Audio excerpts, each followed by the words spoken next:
Good morning, everybody.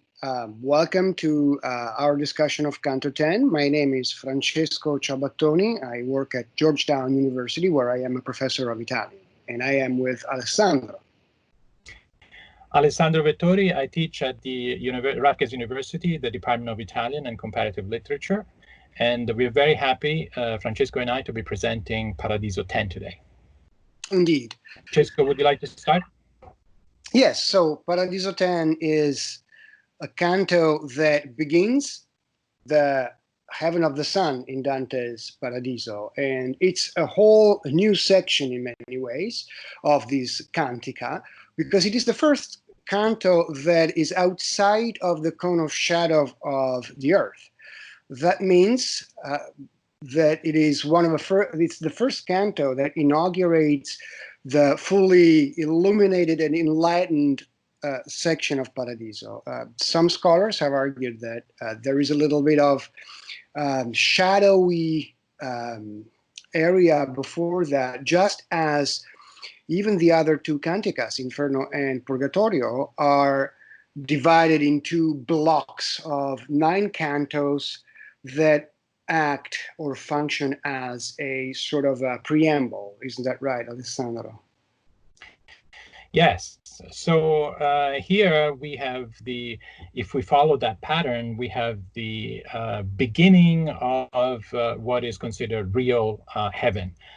So it's, of course, a distinction that we make in relation to the other two cantiche, but I think it can function pretty well, because as you were saying, it is a very new section. It's a totally new section that we start. The heaven of the sun is very different from the heaven of the moon and Mercury and Venus. And so now we start with what even who doesn't know the Divine Comedy perceives as the real heaven, where you have the dancing souls and where you have a group of souls that represent the highest achievement of humanity, and also of the relationship with godliness, with God.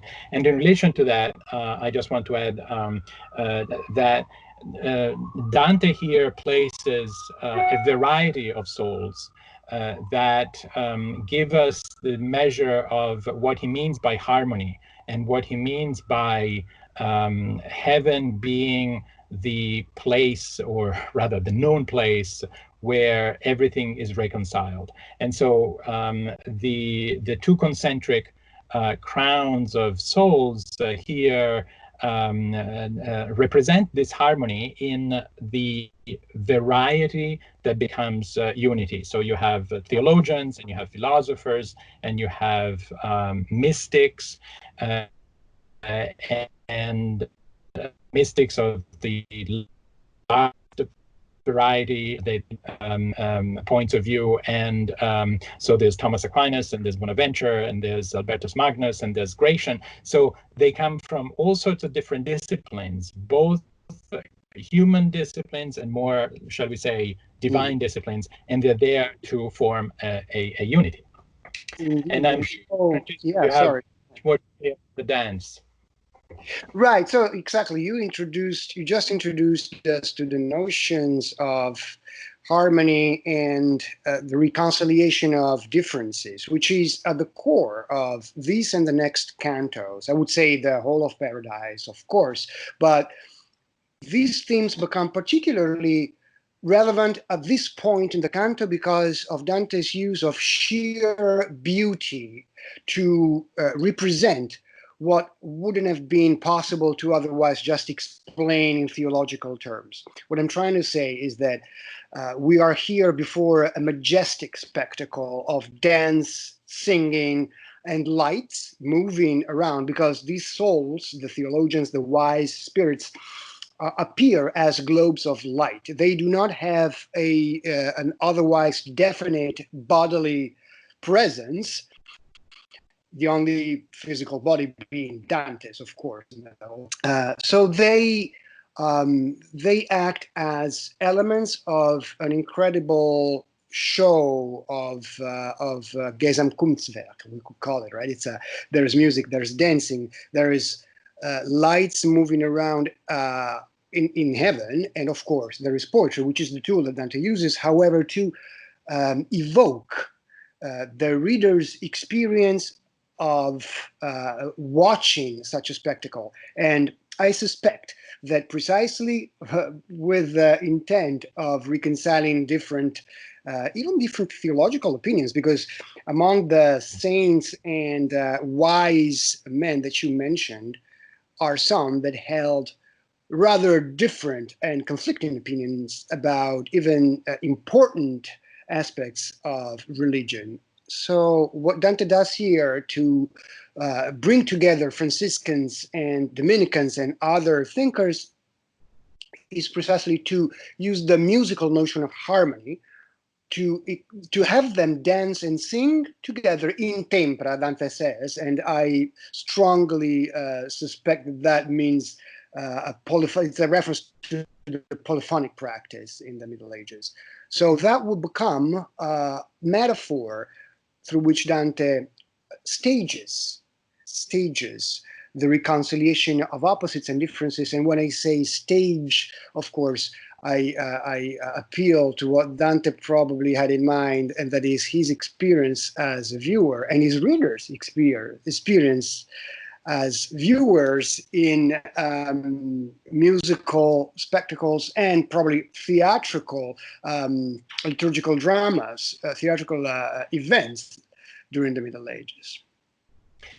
Yes. Well, thank you for introducing that, because that brings me to another point that I would like to highlight, which is the theatricality that Dante uses in this case. As you were saying, we, the readers, are spectators. We are the audience looking at this magnificent play. And I want to bring the attention to the fact that about a century before, Francis, who of course is going to be Francis of Assisi, who is going to be the protagonist of the next canto, and Canto 10 really functions, and you introduced that idea already, functions as an introduction to 11 and 12, the twin cantos, right?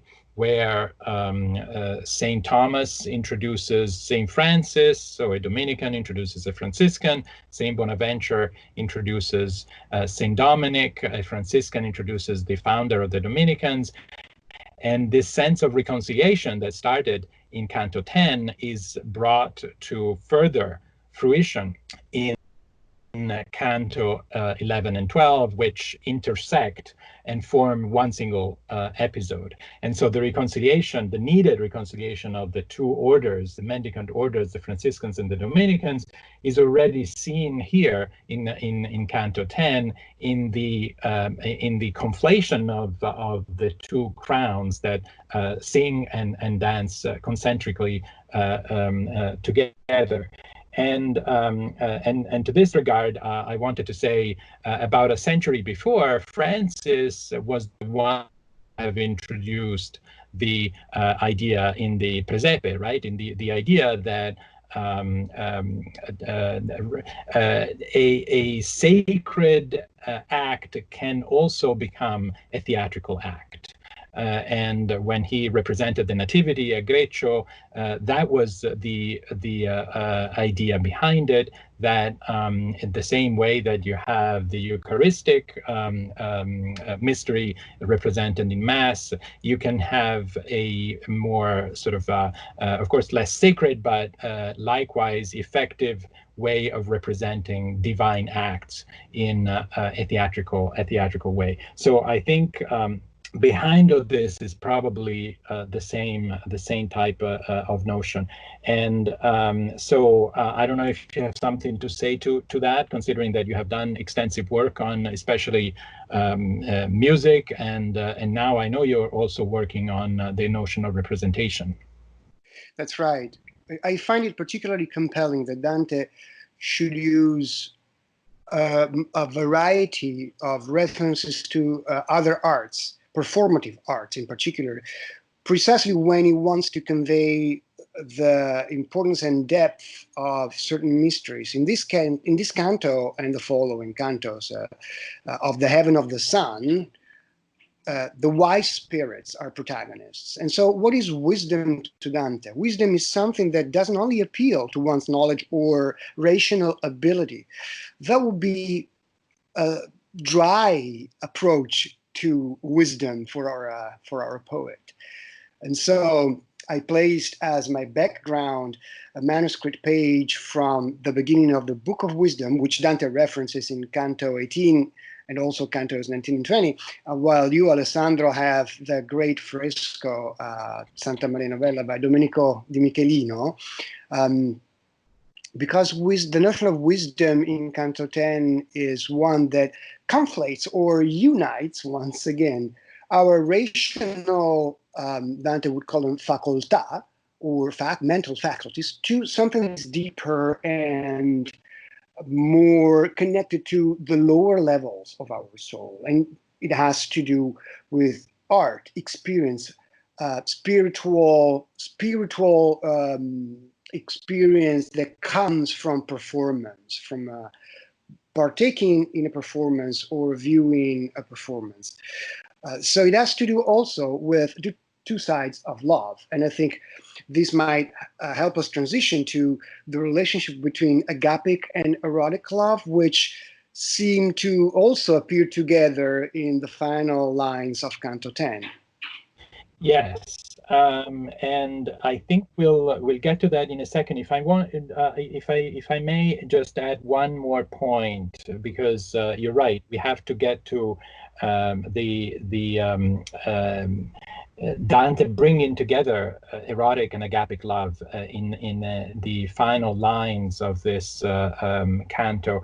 But I wanted to point out something that is very dear to me, of course, and that is starting from what you were saying about the importance of underlining that wisdom for Dante is not simply a human quality. It's not simply a human achievement, but it is based on human achievements, of course. And he insists on this point when he shows us that the wise men who are part of the two crowns are also men who have achieved from a human point of view, either philosophically or mathematically, or the Gratian the grammarian, for example. So they have done human achievements, but they have also relied on the divine.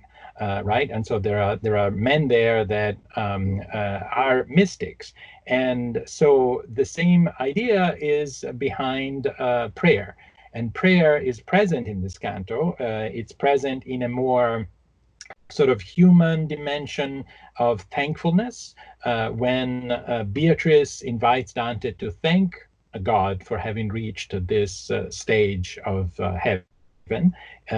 Those are lines 55 to 58, and Dante, of course, obliges and thanks God for this achievement. And then prayer is also present in the more sort of sophisticated form of a dance that is accompanied by music, when the souls move around, and that is an expression of a higher form, because these souls, of course, no longer have a body. They are pure spirit, they are lights, and so the way that they can manifest their bliss for being in heaven is by moving with their whole being, because there is no difference there between thinking and acting, and therefore their acting is their expression of prayerfulness. Yeah, and prayer is at the center of your latest scholarly production, because you just published Dante's Prayerful Pilgrimage, which helps us realize the importance of that act in Dante's Divine Comedy. And prayer becomes in the Middle Ages, we should probably add, prayer was not just a mental operation, but it was oftentimes spoken out loud, even cantillated. So there was the vocal, even musical, I would say, performative part of prayer that carried a lot of meaning. In fact, I recall Thomas Aquinas had a few words in the Summa Theologiae about that. He said that it is best to pray out loud, not because God needs it, but because we need it. We humans, we need to express out loud the content of the prayer and resonate physically, because that's what singing or even just speaking does to you. It moves your body. It places your physical part in connection with your spiritual part.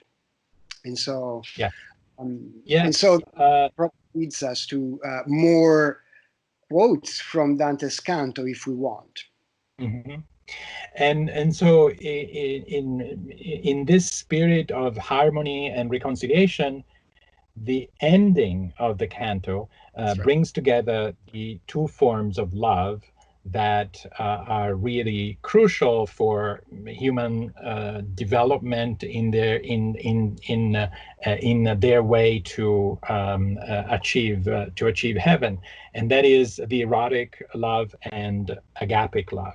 And Dante brings these two together by in the last few lines that you are going to read in a second, that evoke on one hand the obad, which is a form of poetry that talks about the couple that in the morning hour has to say goodbye after a night of love, and therefore it's the human expression of love, and on the other hand, the bell that brings everybody to prayer, that invites everybody to pray, and therefore to a higher form of love, rather just a different form of love, which is divine agapic love.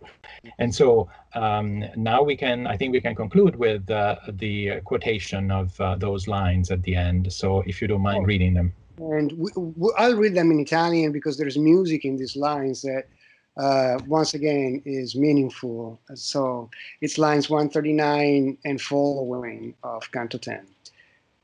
Indi come l'orologio che ne chiami nell'ora che la sposa di Dio surge a mattinar lo sposo perché l'ami, che l'una parte e l'altra tira e urge tintin sonando con sì dolce nota che il ben disposto spirito d'amor turge, così vidi io la gloriosa rota muoversi e render voce a voce in tempra e in dolcezza ch'esser non può nota se non colà dove gioirsi in sempre.